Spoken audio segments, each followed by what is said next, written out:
Assalamualaikum warahmatullahi wabarakatuh. Waalaikumsalam warahmatullahi wabarakatuh. Pada kesempatan kali ini saya akan menjelaskan tentang pengembangan sistem pemerintahan di negara kita, yaitu negara Republik Indonesia. Nah, dalam pelaksanaannya, negara yang menganut sistem kedaulatan rakyat menganut sistem pemerintahan yang bermacam-macam, seperti halnya Indonesia yang telah mengalami pasang surut sejarah politik yang dinamis. Hal tersebut paling tidak sudah tercermin dari perubahan sistem pemerintahan sejak Republik ini didirikan hingga sekarang. Dan tentunya pergantian sistem pemerintahan senantiasa sesuai dengan denyut nadi dinamika politik yang mengitarnya. Apa itu sistem pemerintahan? Sistem pemerintahan adalah sistem yang mengatur pola hubungan antar lembaga-lembaga dalam menjalankan proses pemerintahan di sebuah negara. Di negara kita, sistem ini mengalami perkembangan dari masa ke masa. Di negara kita itu ada 3 sistem pemerintahan yang pernah digunakan. Yang pertama adalah sistem parlementer. Sistem pemerintahan di mana pemerintah bertanggung jawab kepada parlemen, dan parlemen memiliki wewenang atau hak dalam mengangkat perdana menteri, dan parlemen pun dapat menjatuhkan pemerintahan dengan cara semacam mengeluarkan mosi tidak percaya.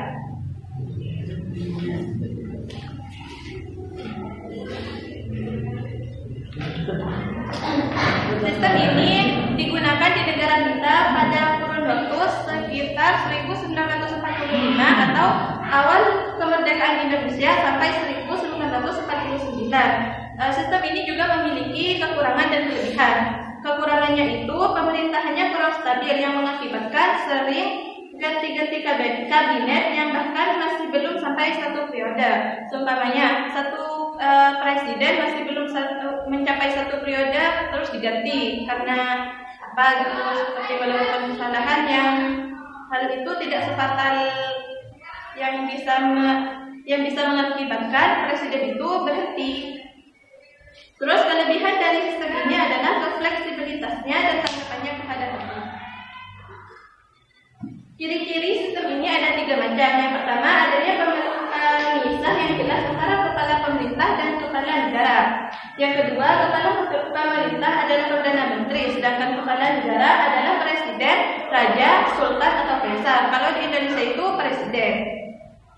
Terus yang ketiga, kepala pemerintah dipilih oleh parlemen atau DPR.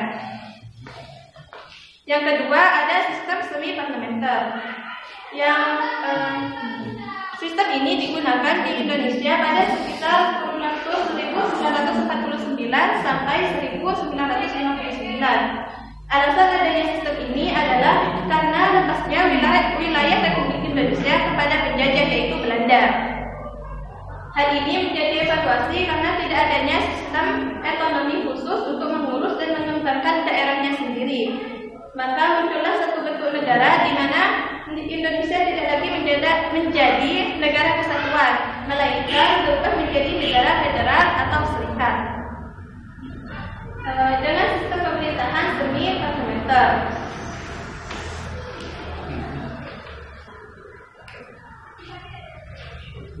Kekurangan dari sistem ini adalah parlemen atau DPR biasanya lebih mementingkan kepentingan sendiri daripada kepentingan orang lain. Seperti yang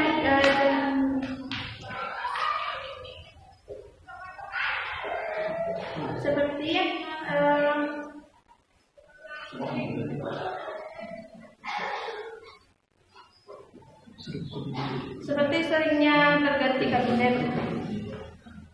Kondisi ini menyebabkan ketidakstabilan pemerintah. Daerah merasa terabaikan karena program kabinet relatif tidak berjalan lama sehingga menyebabkan ketidakpuasan daerah.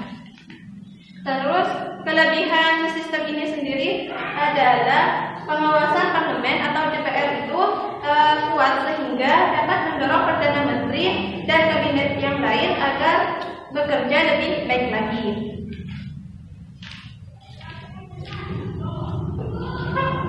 Ciri-ciri sistem ini ada 5. Yang pertama, menteri diangkat oleh presiden, yang asalnya oleh parlemen berganti kepada presiden. Yang kedua, perdana menteri diintervensi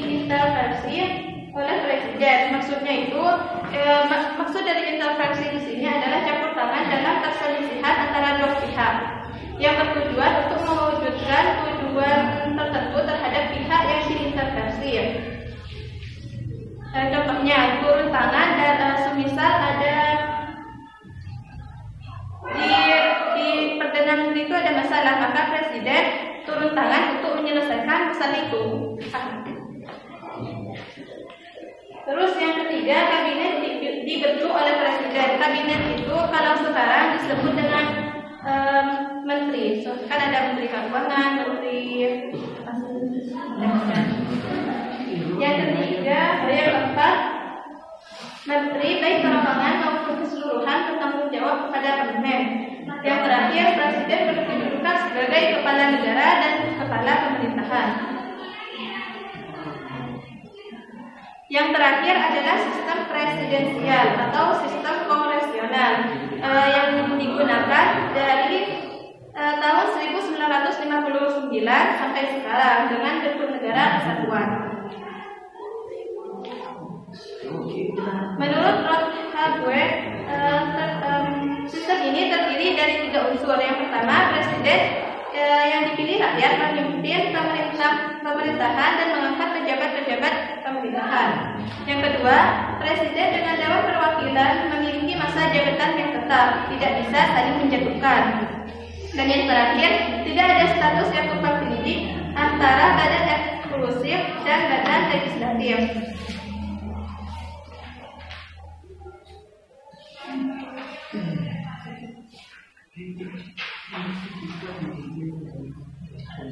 Dalam sistem presidensial tidak ada yang dapat menjatuhkan posisi presiden karena posisi ini memiliki